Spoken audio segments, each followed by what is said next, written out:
चलिए हम लोग प्रश्नावली 15.1 का क्वेश्चन नंबर 1 देखेंगे, इसको सॉल्व करेंगे और ये आपको एमसीक्यू ऑब्जेक्टिव में आ सकता है।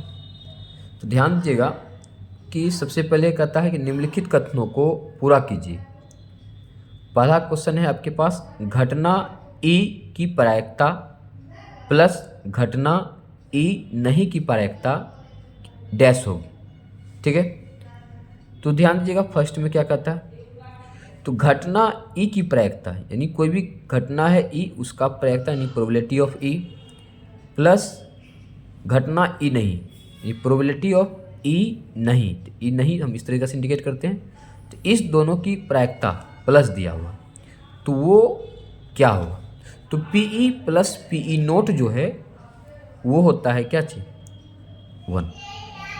तो एक और भी है क्वेश्चन 4 नंबर का, देखिए किसी प्रयोग की सभी प्रारंभिक घटनाओं की प्रायिकताओं का योग क्या होता है, 1 होता है। तो कोई भी प्रारंभिक घटना होता है तो कोई घटित होता है और कोई घटित नहीं होता, तो दोनों का जो सम होता है वो कितना होता है, 1 होता है। तो फर्स्ट का जो आंसर है घटना ई की प्रायिकता प्लस घटना ई नहीं की प्रायिकता वो क्या होगी, 1 होगी। चलिए सेकेंड नंबर पे आते हैं। सेकेंड नंबर का क्वेश्चन कहता है उस घटना की प्रायिकता जो घटित नहीं हो सकती है डैश है और ऐसी घटनाएं डैश कहलाती है। तो उस घटना की प्रायिकता जो घटित नहीं हो सकती है, तो उसकी जो प्रायिकता है वो क्या होती है, 0 होती है। जो घटना घटित नहीं होगी उस घटना को हम लोग क्या बोलते हैं, असंभव घटना, और असंभव घटना की जो प्रायिकता होगी वो क्या होगी, 0। उस घटना की प्रायिकता जो घटित नहीं हो सकती है 0 है और ऐसी घटना क्या कहलाती है, असंभव घटना कहलाती है। यानी फर्स्ट का जो बॉक्स है उसमें 0, यानी उस घटना की प्रायिकता जो घटित नहीं हो सकती है 0 होगी, और दूसरा ऐसी घटनाएं असंभव घटना, ऐसी घटना असंभव घटना कहलाती है, या इसी को हम अनिश्चित घटना भी कह सकते हैं। तीसरा देखिए फिर कहता है कि उस घटना की प्रायिकता जिसका घटित होना निश्चित है, तो निश्चित घटना की जो प्रायिकता होती है वो कितनी होती है, 1 होती है, और ऐसी घटनाएं निश्चित घटना चाहे संभव घटना कहलाती है। तो ऐसी घटना जिसकी प्रायिकता निश्चित हो या वैसी उस प्रकार की घटना जिसका घटित होना निश्चित होता है उसकी प्रायिकता जो है वो 1 होती है, और ऐसी घटना संभव घटना भी हम कह सकते हैं इसको, संभव घटना या इसी को हम लोग निश्चित घटना भी कह सकते हैं, निश्चित घटना कहलाती है, निश्चित घटना कहलाती है। चौथा देखिए, किसी प्रयोग की सभी प्रारंभिक घटनाओं की प्रायिकता का योग कितना होता है, तो 1 होता है। PE plus PE nought equal to कितना, 1, यानी किसी भी प्रयोग की सभी प्रारंभिक घटनाओं की प्रायिकता का योग 1 होता है। ठीक है, 5 नंबर पे आते हैं। 5 नंबर का क्वेश्चन कहता है किसी घटना की प्रायिकता पहले तो डैश से बड़ी या उसके बराबर होती है तथा डैश से छोटी या उसके बराबर होती है। अब ध्यान दीजिएगा, ऐसे हम यहाँ पे पहले लिख दिए, किसी घटना की प्रायिकता 0 से बड़ी या उसके बराबर होती है तथा 1 से छोटी या उसके बराबर होती है। तो इसको समझेंगे पहले।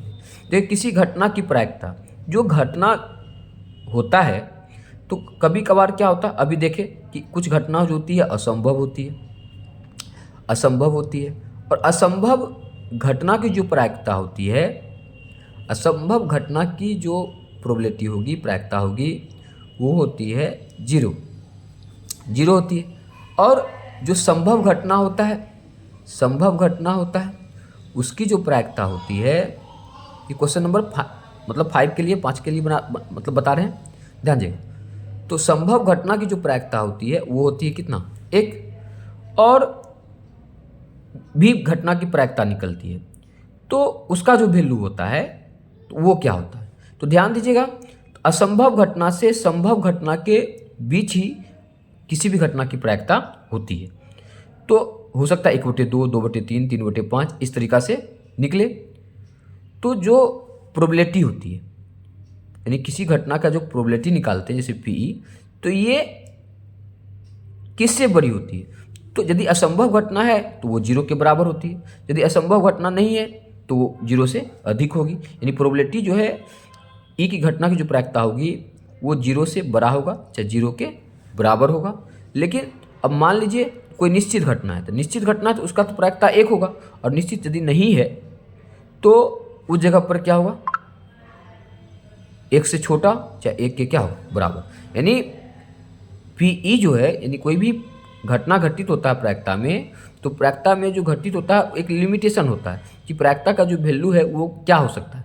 तो प्रायिकता का जो वैल्यू है 0 से बड़ा होगा चाहे 0 के बराबर होगा, 1 से छोटा होगा चाहे 1 के बराबर होगा। तो 1 के बराबर कब होता है, जब घटना निश्चित होती है। 0 के बराबर कब होता है, जब घटना अनिश्चित होती है। और बाकी जो भी घटना घटित होती है वो 0 और 1 के बीच में ही उसका वैल्यू आता है। तो प्रोबेबिलिटी का जो वैल्यू है 0 से बड़ा चाहे 0 के बराबर, 1 से छोटा या 1 के बराबर होती है। तो वही आपके पास क्वेश्चन है 5 नंबर का, किसी घटना की प्रायिकता डैश से बड़ी, तो किससे बड़ी, 0 से बड़ी या उसके बराबर होती है, तथा 1 से छोटी या उसके बराबर होती है। समझ में आ गया होगा, ठीक है।